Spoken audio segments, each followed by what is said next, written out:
They sent armed men into the wilderness. Militias pushed through flooded forest. Slave patrols searched the rivers and the roads. Bloodhounds went into the dark, trained to follow the scent of men, women, and children who had walked off plantations. The authorities believed fear would send them back, but the swamp kept its secrets.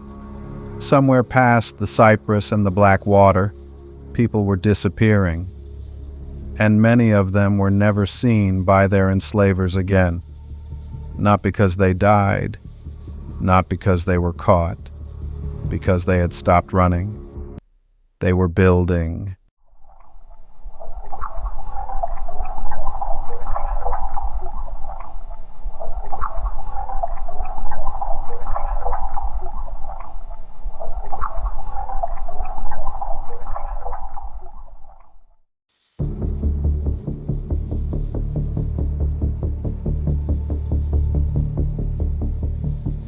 For generations, people escaping slavery walked into the Great Dismal Swamp, a wetland spread across southeastern Virginia and northeastern North Carolina.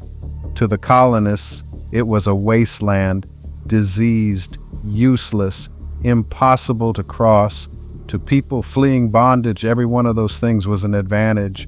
The darkness gave cover, the water erased footprints, the vines slowed pursuit. The insects and the mud and the unfamiliar channels kept slave catchers from going too deep. A man on horseback could not charge through it. A formation could not hold. Wagons sank. Dogs lost the trail in standing water. The swamp did not just hide them, it fought beside them. We're taught to picture escape as a journey north. Follow the stars, cross the river, reach a free state. That journey was real. Thousands risked everything for it.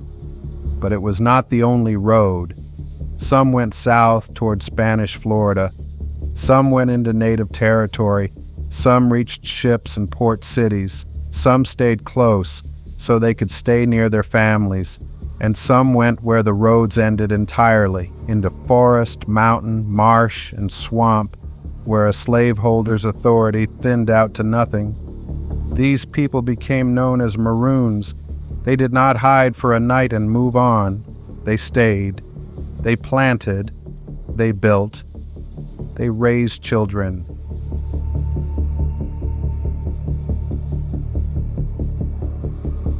Deep inside the Great Dismal Swamp, there is high ground, small islands ringed by wetland.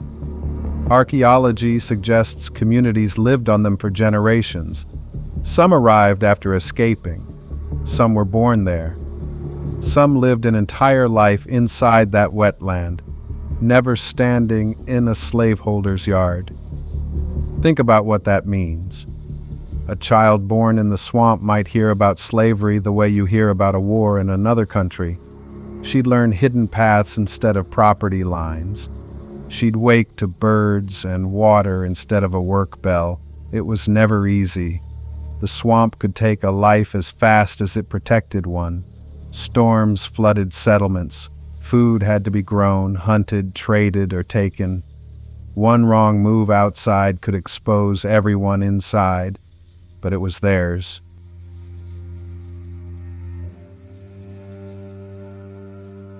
They were not sealed off from the world. Maroons traded with free black people, with indigenous people, with poor white laborers, canal workers and sailors. Tools moved in, salt moved in, news moved in, including news of where the patrols were going next. Some people worked near the swamp by day and carried messages into it by night. So the swamp held more than cabins. It held a network, an economy, an intelligence system. On the colonial map, that land belonged to companies and property owners. Underneath it ran a second geography that only the people living there could read. A bend in the water marked an entrance. A fallen tree hid a trail. A bird call was a warning. Knowledge of the land beat the paperwork that claimed it. This was never only North America. Across the Caribbean and Latin America, Maroon societies rose wherever slavery tried to make itself permanent. Jamaica, Suriname, Cuba, Colombia, Mexico. In Brazil, they were called quilombos. And in the forests of the Northeast, in what is now Alagoas, they became something larger, Palmares, not a hidden camp, a confederation of settlements that held for most of the 17th century, fields of cassava, corn, beans, and sugarcane, defended approaches, leadership, families, faith, trade. Portuguese expeditions marched in, expecting a quick victory, and met people who knew the ground. 2 names carried out of it. Gangazumba, tied to a negotiated peace, an agreement many inside Palmares rejected because it did not free everyone still held in slavery. And Zumbi, who refused it, and who argued that freedom secured for some was not freedom at all. In 1694, the Portuguese destroyed the main settlement. In 1695, Zumbi was captured and killed, and his head was displayed publicly so that enslaved people would understand that resistance was finished. It was not finished. November 20th, the date of his death, is now Black Consciousness Day in Brazil. From the Great Dismal Swamp to Palmares, the pattern holds. Where colonizers saw wilderness, Maroons saw cover. Where slaveholders saw runaways, Maroons saw citizens. Where the map showed empty ground, there were nations growing. They were not waiting to be rescued. They were building worlds their captors could not enter. The names are mostly gone. The settlements were burned or swallowed. But the raised islands remember the footsteps. The rivers remember the crossings. The soil remembers the houses. Africa resisted. Freedom was made. Sovereignty mattered. Learn it. Research it. Remember it.